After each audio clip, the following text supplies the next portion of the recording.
আলহামদুলিল্লাহ ওয়াসসালাতু ওয়াসসালামু আলা রাসূলিল্লাহ ওয়া আলা আলিহি ওয়া আসহাবিহি ওয়া বারাকা ওয়া সাল্লাম। দূরে এবং কাছে যে যেখান থেকে আমাদের আহমেদ টিভি 24 চ্যানেলটি দেখছেন, সকলকে জানাই আন্তরিক শুভেচ্ছা ও মোবারকবাদ। প্রিয় বন্ধুরা, আমাদের সামনে চলে আসছে পবিত্র মাহে রমজান। আর এই মাহে রমজানে আমাদের করণীয় কি? এই মাহে রমজানের ফজিলত কি? এই মাহে রমজানের বরকত কি? আল্লাহ রাব্বুল আলামিন এই মাহে রমজানে কি ফজিলত বরকত রেখেছেন তার সম্পর্কে আসুন আমরা জেনে নিই। পবিত্র কোরআনুল কারীমে সূরা বাকারা 2 নং পারা 182 নং আয়াতে আল্লাহ রাব্বুল আলামিন বলেছেন, ইয়া আইয়ুহাল্লাযীনা আমানু কুতিবা আলাইকুমুস সিয়ামু কামা কুতিবা আলাল্লাযীনা মিন ক্বাবলিকুম লাআল্লাকুম তাত্তাকুন। হে ঈমানদারগণ, আল্লাহ রাব্বুল আলামিন মুমিন বান্দাদেরকে, ঈমানদার বান্দাদেরকে আহ্বান করে বলছেন, হে ঈমানদারগণ, তোমরা নিজেরা রোজা রাখো। তোমাদের উপর যেরকম রোজাকে ফরজ করা হয়েছে ঠিক তেমনি তোমাদের পূর্ববর্তীদের উপরও ফরজ করা হয়েছে। শুধু তাই নয়, সূরা বাকারার 183 নং আয়াতে আল্লাহ রাব্বুল আলামিন বলেছেন, ফামান শাহিদা মিনকুমুশ শাহরা ফালইয়াসুম।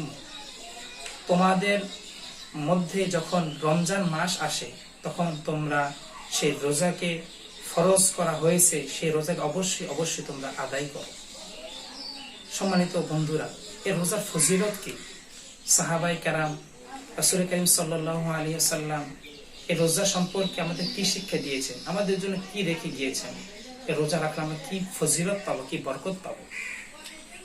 রোজা এমন একটি মাস, যে মাস বা যে রোজা এমন একটি ইবাদত, যে ইবাদত আল্লাহ রাব্বুল আলামিন তার প্রতিদান স্বরূপ আল্লাহ রাব্বুল আলামিন নিজেই তার প্রতিদান স্বরূপ পুরস্কার দিবেন নিজ কুদরতি হাতে। রোজাটা হলো সুবহে সাদিক থেকে শুরু করে সূর্য অস্ত পর্যন্ত স্ত্রী সঙ্গম, অন্যান্য পাপাচারের কাজ থেকে বিরত থেকে নিজেকে আল্লাহ রাব্বুল আলামিনের প্রতি নিজেকে বিলিয়ে দিয়ে, নিজেকে আত্মসমর্পণ করে সকল ধরনের পাপ কাজ থেকে আমরা বিরত থেকে যে ইবাদত বন্দেগীটা করি, সেটাই হলো আমাদের রমজান রোজাটা। আর রোজাটার ফজিলত কি? রোজাটার ফজিলত হলো যে আমরা যদি রোজা রাখি, রোজার মাধ্যমে ঝগড়া বিবাদ, হিংসা বিদ্বেষ সকল কিছু অন্তর থেকে ধূলিসাৎ হয়ে যায়। একজন মুমিন বান্দা যখন রোজা রাখে, তার রোজা রাখার কারণে তার অন্তরের মধ্যে পাপের কাজ সংগঠিত হয়, যেই কারণে সেটা হলো আমরা যদি রোজা রাখি তাহলে আমাদের সেই পাপের কাজটা উৎসাহ, পাপের কাজের যে একটা আগ্রহ, পাপের কাজের আগ্রহটা কি আস্তে আস্তে নিভে যায়। আল্লাহ রাব্বুল আলামিন পবিত্র কোরআনে কারীম অসংখ্য জায়গায় রোজা সম্পর্কে বলেছেন। রাসূল কারীম সাল্লাল্লাহু আলাইহি সাল্লাম হাদিসে যদি দেখি, হযরত উমামা রাদিয়াল্লাহু তাআলা হতে বর্ণিত, রাসূল কারীম সাল্লাল্লাহু আলাইহি সাল্লামকে একদা একটি কথা বলতে শুনেছেন। রাসূল সাল্লাল্লাহু আলাইহি সাল্লাম বললেন, আমি একদিন স্বপ্নে দেখলাম দুইজন ব্যক্তি আমার হাতগুলো ধরে ওচায় নিয়ে যাচ্ছে। তখন রাসূল কারীম সাল্লাল্লাহু আলাইহি সাল্লাম তাকে বললেন যে আপনি এই পাহাড়ের উঁচুতে উঠুন, আরোহণ করুন।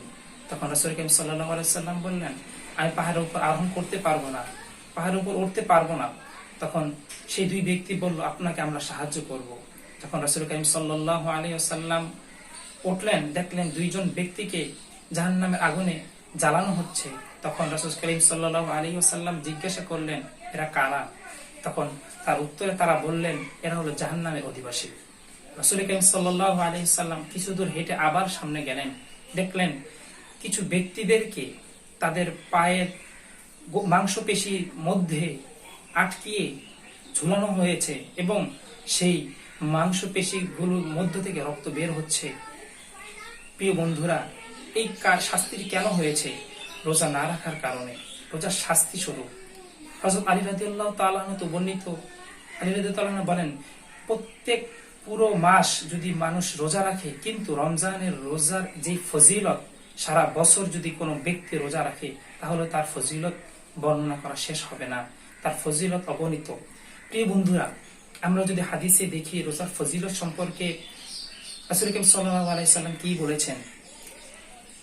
সহিহ মুসলিম 1080 নং হাদিসে এই রোজার ফজিল সম্পর্কে বর্ণিত আছে। সহিহ ইবনে খুজাইমা 1980 নং হাদিসে বর্ণিত আছে। সহিহ ইবনে হিব্বান 7448 নং হাদিসে রোজার ফজিলত সম্পর্কে বর্ণিত আছে। সুনানে নাসাই কুবরা 3286 নং আয়াতে 3286 নং হাদিসে রোজার ফজিলত সম্পর্কে বর্ণিত আছে। প্রিয় বন্ধুরা, রোজার ফজিলত এমন একটি ফজিলত যেই রোজার কারণে অন্যায় পাপাচার কাজ থেকে নিজেকে দূরে রাখা যায়। রোজার মাসটা কেমন জানি আল্লাহর সাথে সাক্ষাৎ করার মাস। রোজার মাসটা কেমন জানি একজন পাপী বান্দা কেমন জানি সে নেককার বান্দাতে পরিণত হয়। রোজার মাসে কেমন জানি সকল পাপাচার সকল অন্যায় কাজের যেই উৎসটা যেই উৎসাহটা উদ্দীপনাটা তৈরি হয়, সেই উৎসাহ উদ্দীপনাটা কেমন জানি জ্বলে পুড়ে সারখার হয়ে যায়, কেমন জানি সেটা নিঃশেষ হয়ে যায়। রোজার প্রতিদান আল্লাহ তাআলা নিজেই দিবেন, এ সম্পর্কে অসংখ্য অগণিত হাদিস রয়েছে। সহিহ মুসলিমের 1151 হাদিসে আল্লাহ রাব্বুল আলামিন বলেছেন, আমি এই রোজা হলো আমার জন্য, আর আমি এর প্রতিদান নিজ কুদরতি হাতে দেব।